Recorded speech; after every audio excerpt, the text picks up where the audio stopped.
বন্ধুরা, আমার চ্যানেলে তোমাদের সকলকে স্বাগত। আজ আমরা ক্লাস 7-এর রায়ান মার্টিন প্রশ্নবিচিত্রা থেকে ইতিহাসের প্রথম পর্যায়ক্রমিক মূল্যায়ন প্রথম স্কুল সলভ করব। প্রথম প্রশ্ন, হিজরি সাল গণনা করা শুরু হয় হজরতের মদিনা গমন থেকে।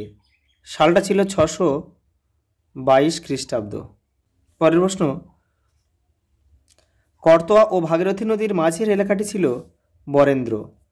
পরের প্রশ্ন, শশাঙ্কের মৃত্যুর পর কর্ণসুবর্ণ দখল করেছিল ভাস্কর বর্মা, অপশান বি। পরের প্রশ্ন, বাংলায় সেন শাসনের অবসান ঘটেছিল তুর্কি আক্রমণে, অপশান এ। পরের প্রশ্ন, মেঘনা নদীর পূর্ব দিকের এলাকাকে বলা হয় সমতট, অপশান বি। পরের প্রশ্ন, সেন যুগে লক্ষণ সেনের রাজসভায় জয়দেব ছিলেন একজন সাহিত্যিক। পরের প্রশ্ন, ইসলামীয় সংস্কৃতি ভারতবর্ষে আসার ফলে লাভবান হয়েছিল উভয় সংস্কৃতির। তবে যদি অপশানে থাকতো যে ভারতীয়রা বেশি লাভবান হয়েছিল, তবে অপশান কিন্তু সেটাই হতো।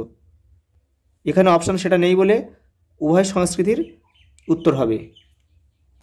এখানে একটু দেখে নাও, ইসলামীয় সংস্কৃতি ভারতবর্ষে আসার ফলে ভারতের জ্ঞান চর্চার লাভ হয়েছিল বেশি, কিন্তু ভারতীয় জ্ঞান চর্চা কিন্তু আমাদের অপশানে নেই। এখানে রয়েছে উভয়কেই প্রভাবিত করেছিল, সেই জন্য অপশান কিন্তু উভয় পক্ষেই হলো। পরের প্রশ্ন, কে চর্যাপদের পুঁথি উদ্ধার করেন? আচার্য হরপ্রসাদ শাস্ত্রী, নেপাল থেকে। নেপালের রাজদরবার থেকে। পরের প্রশ্ন, নাড়ু কি? চোল রাজ্যে কতগুলি গ্রাম নিয়ে গড়ে উঠত নাড়ু? সত্য বা মিথ্যা লেখো। পাল আমলের তুলনায় সেন আমলে বর্ণ ব্যবস্থা কঠোর ছিল, মিথ্যা।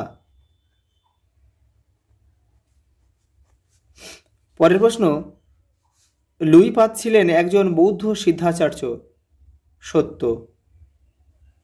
লুইপাদ, ভুসুকপাদ এরা সবাই সিদ্ধাচার্য, বৌদ্ধ সিদ্ধাচার্য ছিল।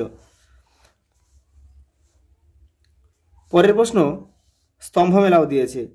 প্রথম খলিফা আবু বকর। বুদ্ধের অবতার অতীশ দীপঙ্কর। ইসলাম ধর্মের প্রবর্তক হজরত মোহাম্মদ।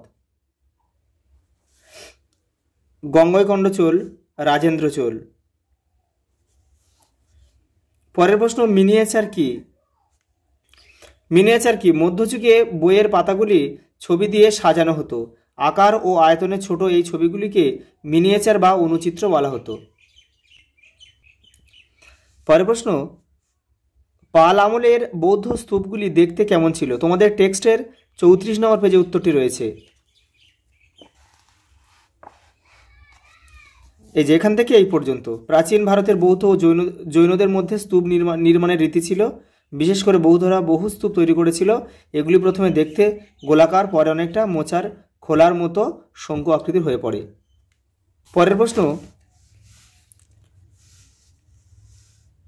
ব্রহ্মদেও কি? তোমাদের টেক্সটের 28 নম্বর পেজে উত্তরটি রয়েছে।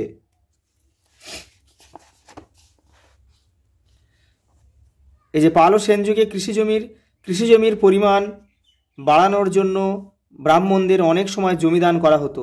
তারা অনাবাদি জমি এবং জঙ্গল পরিষ্কার করে বসতি তৈরি করতেন। ব্রাহ্মণদের কিছু জমি দেয়া হতো যার কর নেওয়া হতো না। এই জমিদানের ব্যবস্থাকে ব্রহ্মদেও ব্যবস্থা বলা হতো। পরের প্রশ্ন, টিকালেখ বিক্রমশীল মহাবিহার। তোমাদের টেক্সটের 34 নম্বর পেজে উত্তরটি রয়েছে। এই যে তোমরা এখান থেকে উত্তরটি করে নেবে। পরের প্রশ্ন, টিকালেখ নালন্দা বৌদ্ধ বিহার। তোমাদের টেক্সটের 32 নম্বর পেজে উত্তরটি কিন্তু রয়েছে। এই যে নালন্দা। পরের প্রশ্ন রয়েছে, ভারতের সামন্ত ব্যবস্থার সংক্ষিপ্ত ধারণা দাও। Page number 25। তোমাদের টেক্সটের 25 নম্বর পেজে কিন্তু উত্তরটা রয়েছে। এই যে ভারতের সামন্ত ব্যবস্থা, এখান থেকে এটা পড়ে নেবে।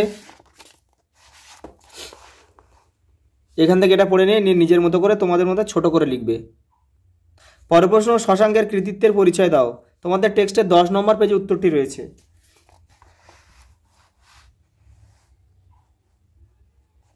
এই যে শশাঙ্ক ছিলেন এক গুপ্ত সম্রাটের মহাসামন্ত। এখান থেকে এই পর্যন্ত আছে, বা এপারেও রয়েছে, এপারেও অনেকটা রয়েছে, তোমরা পড়ে নিয়ে ছোট করে লিখবে। লাস্ট প্রশ্ন, পাল যুগের সঙ্গে সেন যুগের পার্থক্য লেখো। তোমাদের টেক্সটের 36 নম্বর পেজে উত্তরটি রয়েছে।